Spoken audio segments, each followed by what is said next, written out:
Hey guys, this is going to be my second book fanfiction reading thing. So there's just a slight problemo. Is my lighting. You guys know I pre-film, so it's probably gonna get darker and I might have to reach up to turn my light on by the time this video is over. It might not, but you might notice a little change there. I do have to read in character a little bit, which is going to be really awkward because Ellis has like a southern accent and I'm not the best at it, so I'm kind of a little skeptical of that. But this is Left 4 Dead 2, the fan fiction. Everything's going to be linked down below. If you were watching last week's videos, in the description I also linked the White Lie series and the Left 4 Dead movie that I found, which is by Mexican Standoff Studios. I found their movie thing. It's still up, and that's who made it. I knew it had something to do with like studios, I just couldn't remember. But everything's going to be linked down below. My profile on Inkit, the book that I'm reading, which is my fan fiction that I wrote. Again, I'm just going to start this first one off by saying I do not own the rights to Left 4 Dead. That all goes to Valve and Steam, because they kind of go together. I'm over here, baby. Yeah, come here. I told you I moved. Sorry. That goes to Valve and Steam and all that, because Steam bought Valve and whatnot. I just own most of the ideas and like the backstories behind the characters. Do you want up? Yeah, you always want up. Special guest. Okay. Starting in, the first chapter is Ellis's point of view. Woohoo! I cheered as Keith chugged another bottle of beer. Dave was laughing, and Keith looked like he was about ready to take his clothes off. We were in the shed behind his house. His brothers made him drink here since he acted such a fool when drunk. Dave was usually a pretty funny dude, but hold off the camera. That's not cool. I'm sorry. Dave was usually a pretty funny dude when he was drunk, but he was nothing like Keith. Keith offered me another bottle, and I quickly chugged down the liquid. Sorry, I keep losing myself and distracting myself. She's very distracting. We drank up until 3 in the morning, laughing and carrying on. Pretty sure that should be morning. But then that doesn't sound right. I tried to write it like Ellis would speak it, because it's almost like a diary entry in a sense. Eventually, Dave slurred out that he was going to go home. Keith insisted that he stay. We were going to have a sleepover. Little did we know Keith was going to get on the roof. We cheered him on as he climbed to the top. Stop. What did you do? She likes to type stories. One day I'll let you write your own book, okay? We cheered him on as he climbed to the top, taking off his shirt and pounding on his chest. Keith was a funny dude. He was older than me by 2 years, older than Dave by 1. Dave was a good guy. He was nice to everyone he met, even when they pissed him off. I wish I could be cool like them, but they see me as a little brother since I'm only 23. I'm only 23. That's so stupid. Like, you're legal drinking age. I think it should be more like they see me as a little brother because we basically grew up together since they both got held back. Keith by 2 years. We were drinking to celebrate the end of college, and we had gotten accepted to begin our newest auto shop. I was excited to finally start my own shop. I had wanted to since I was 5. That's impressive. When I was 5, I don't think I knew what I wanted to be for sure. Keith lay down, staring at the sky and hooting like an owl. Okay, well, I see some things where I could make it and improve it. Dave and I burst out laughing, sharing a glance before finally laying down ourselves. Dave pointed out the moon, and it looked pretty tonight. Savannah was a good place. I enjoyed staying up late to admire the sky, drunk or not. I hadn't had much, so I would be over my hangover sooner than Keith. I think Dave had about the same as me, but he could have snuck a few here and there. Eventually, I closed my eyes and fell asleep. Yeah, you're gonna fall. I woke up shortly to the rain pelt on my skin, and Keith was still up on the roof, arm over his eyes and sleeping. Dave was sitting up next to me, squinting his eyes as he looked around, as if he were confused. You wanna go inside? Oh, nope, that was him. I'm sorry. Oh my god, she's purring. My apologies. Wanna go inside? Oh, that's not like super bad. Bless you.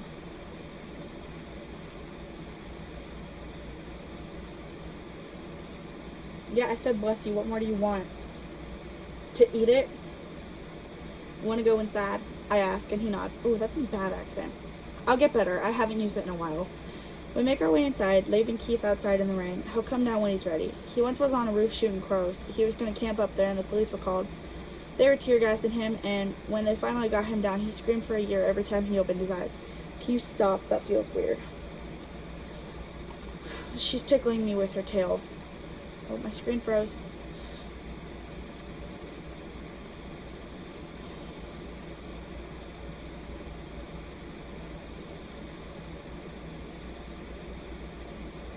Okay, here we are.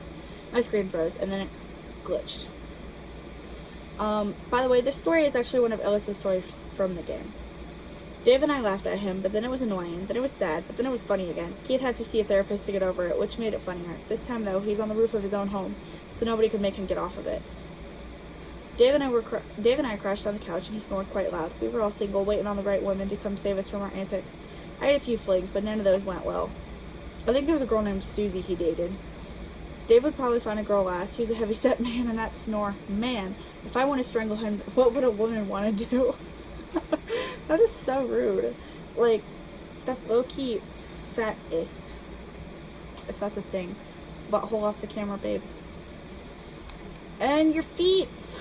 Your feet, my love. Stop.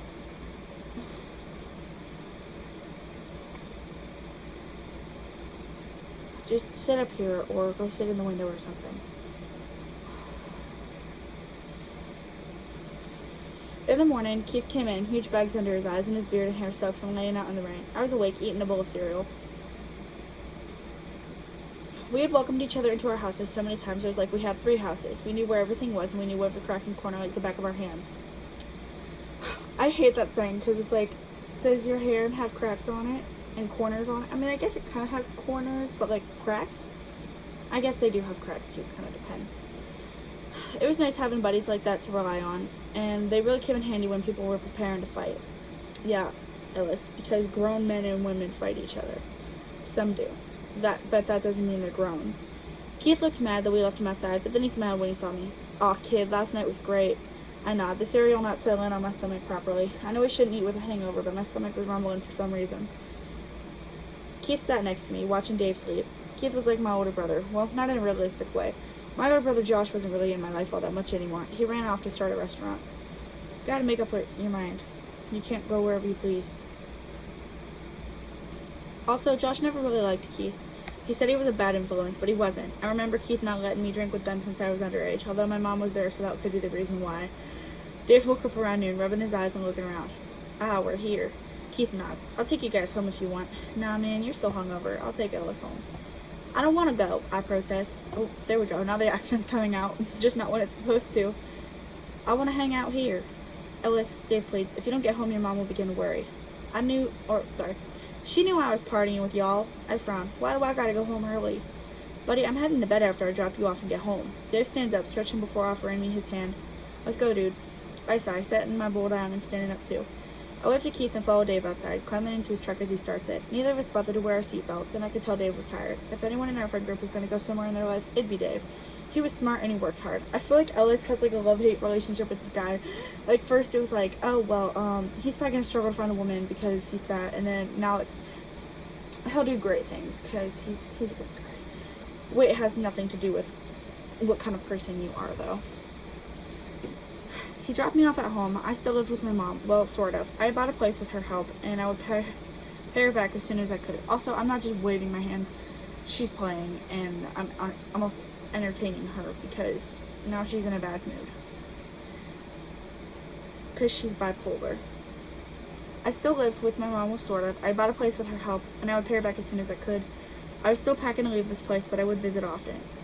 My sister Skylar sat on the porch reading a book, and she looked up when I approached the deck. She sighed. Closing her book and raising her eyebrows, I got closer. So you're back. How did it go? I laughed. You act like I had an interview or something. Oh my god, I always forget the accent. It's been so long. You act like I had an interview or something. She shrugs. Are you hungover? I stopped at the screen door, turning to face her. She was young, but she wasn't dumb. Not really. I settled for that answer. It's as good as any before I open the door and go inside. Mom was in the kitchen making breakfast. Oh. The smell of pancakes wafted into my nose as I walked into the kitchen. Oh my god. I really do need the light. Oh my god. I'm not going to turn it on until later. Morning, Mom. I kiss her cheek and give her a hug before opening the fridge, selecting orange juice. Really gotta remember my keyboard. Good morning, Ellis. Did you sleep well? I nod. It wasn't a lie. I actually did sleep pretty well. I had a lot of fun last night. You're never gonna believe what Keith did. Mom laughs. I bet I will, but let's hear it. He climbed up on his roof, then he took his shirt off and started beating his chest. It was pretty funny. Then we all fell asleep and it rained, and Dave and I went inside, and Keith stayed outside and came in this morning all wet. Mom smiled and I sat down, waiting for her to serve plates. I love her. She's nice and she's smart and she's pretty. She definitely raised us kids right. Skylar came in, set her book down and taken her seat. She smiled at me and I narrowed my eyes at her. I bet you've been stalking that boy. Oh, wait. I bet you've been stalking that boy across the street. Her eyes widen and she shakes her head. No, I haven't. He's not even cute. I just wanted to read outside on the porch. What's wrong with that? I cough. Nerd. Mom turns around. Ellis, stop it. Heard anything from Josh? I ask. I hope she has. I secretly look up to my big brother. As one would. Actually, I have. I have some good news. I'll tell you over breakfast. I just have to go wake your father. Skylar and I share a look. Dad wasn't god-awful, but he wasn't sweet like our mom. He was harsh on us, making us do most of the yard work and yelling at us for bickering over who did what. Once it got so bad he had to write up a list for each of us. He said we each had to do our list respectively and couldn't ask the others for help. It taught us teamwork was essential. I remember having to mow the yard. It was endless, which is why we eventually just agreed to take turns when mowing, since it took so long and the sun was always scalding hot. Dad came down with Mom, immediately making a cup of coffee while Mom put a plate together for him. I looked like him with brown hair and blue eyes. Mine was kind of curly, but I managed to get away with keeping it looking more messy than anything. I feel like I'm reading this wrong. Like, my mind is slipping me today. I also covered it in a ball cap that I don't have any favorite baseball teams. Dave was big on baseball, though. When everyone was seated with everything they need, like butter and syrup and open fruit containers, Mom smiled at us. Before she gives the good news about Josh, one, I'm going to turn on the light, and two, much better. Yeah, sorry, didn't mean to wake you. Dave played baseball when he was in, like, 5th grade, middle school years. And then he kind of quit. So Josh called me yesterday. It was kind of late, but he's my son, so obviously I answered. First, he's got a building close to home that's going to accept his restaurant design and menu, which will change his name and everything. Second, he's going to come visit, so make sure his room is left alone, Skylar. I glanced at my sister, who sighed. Josh was smart, so he kept a bunch of books on his shelf. Skylar wasn't like those normal girls who read romance. Oh my god, she's not like other girls. She was into the nonfiction things. It was weird, but I still loved her. She forced a smile, promising to stay out of there, and return all the books she had borrowed without the intention of giving back. Dad seemed happy to have Josh come back, and I was excited to see my brother again. Are you gonna beat me up or not? Like, you've got your feet ready to go, but you're not doing anything. Making me out to be a liar. I'm literally just waving her paw around. That's all she wants to do. Camera sees you. What a weirdo.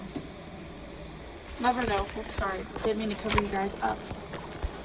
I'm trying to get it back to the way I had it. It's such a struggle. That's good enough. I'll fix it for my next video. When I finished my breakfast, I called Keith and Dave over. Yeah, we were grown, but it was nice getting us all together for things like this. Y'all just hung out. What? When I saw the trucks pulling the drive, I ran outside to greet them. Y'all, Josh will be coming home soon. I exclaim and Dave smiles. Hey kid, that's great. Keith nods. I knew they hadn't gotten along, but couldn't he be excited for me? Keith, are you okay? I ask, and he nods again. Yeah, I'm cool. Just thinking about how long it'll be before I can come over here again. Oh, come on, man. It's Josh. You don't have to hide from him. He don't own the place. You can come over. You too, Dave. The guy's nodding. I feel bad. Keith is the same age as Josh, but he graduated with me. He was held back twice in kindergarten because he didn't want to learn the alphabet. Yeah, Ellis, keep telling yourself that. I feel like there's more reasons they hold people back in kindergarten. I have not been held back. So, I don't know all the reasons they do hold people back, but, like, I really don't think it's because he didn't learn the alphabet. It's not that hard to learn. But, who knows. Dave was held back in kindergarten, too, but it was because he struggled with colors. Maybe he's colorblind, okay? So that would make a little bit of sense, but either way, they were always welcome here, with or without Josh. I led them up to my room, and we took our unofficial assigned seats. Me on my bed, Dave on my beanbag, and Keith at the desk. We can work on our store design, I suggest. Keith nods. I think we should keep the name simple. Dave nods in agreement. Y'all should name it after yourselves. Why not you too? I ask. Are you gonna leave us when we get famous? Dave shakes his head. I have such a basic name. Imagine going to an auto shop and it's called Dave's Auto Repairs or something. You know what? I get it, but I also don't, because there's 3 of you, so you should all get credit. Like, somehow. We laugh. I suppose you're right. I admit. Ellis and Keith, oh my god, not Keith. Ellis and Keith's does have a nice ring to it. Dave nods. Sounds cool. We need a slogan. Something good, Keith says, staring at my bed. Something catchy, too. We sit in silence, and Skylar comes in and sits on my bed. What are y'all doing? She asks, glancing at each of us. We probably looked dumb. We were thinking, though. We're trying to come up with a slogan, I explain. Well, Skylar crosses her legs, looking at us again. Ain't nothing y'all can't fix, right? Don't you always say that whenever one of your trucks breaks? Realization dawns on me. Oh my god, Skylar, you're a genius. I think Ellis and Keith's and Ain't Nothing We Can't Fix is canon. Thanks for the reminder, she says sarcastically, sliding off my bed and leaving. Keith, Dave, and I stare at each other. We couldn't skip this opportunity. It was too great. Like she just found the cure to cancer or something. Like it's that big of a deal. I guess to him it would be, though. We would need a logo or I like it, I say, and they agree. We would need a logo and advertisement, and we'd need to move into the store and whatnot, but that could wait. Mom called from downstairs. Josh was here. That's really fast. Like, he's coming to visit, yeah. And then he, like, literally appears same day. What?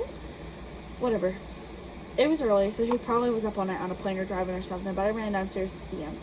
Keith lingered, but Dave followed soon after. I wish they'd gotten along better. It's not like Keith had ever done anything to Josh. Dad didn't like Keith much either. He said he was too old to be hanging around kids my age.